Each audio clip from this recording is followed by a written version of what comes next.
Let's talk about the literary device, cause and effect.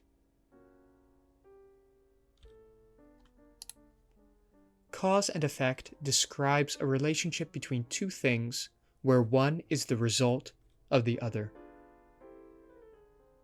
There are many examples of cause and effect in our day-to-day lives.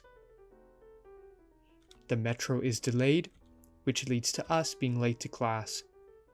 Food prices go up, which leads to you hunting for items on sale at the grocery store.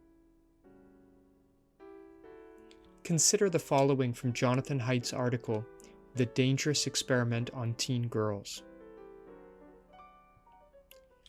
Social media, particularly Instagram, which displaces other forms of interaction among teens, puts the size of their friend group on public display and subjects their physical appearance to the hard metrics of likes and comment counts, takes the worst parts of middle school and glossy women's magazines and intensifies them.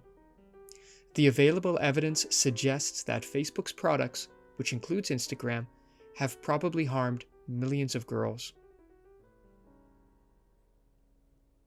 In this case, Haidt presents a cause-effect relationship between social media and its problematic influence on adolescent girls.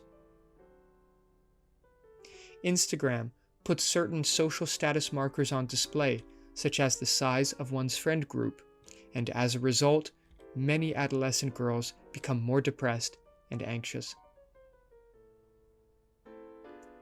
Why would an author mention cause-effect relationships in their writing? They wish to illustrate the dramatic repercussions of a particular force in the world to convince the reader to take the issue seriously. Without illustrating a cause-effect relationship, the reader would feel no motivation to act on whatever message the author is trying to spread.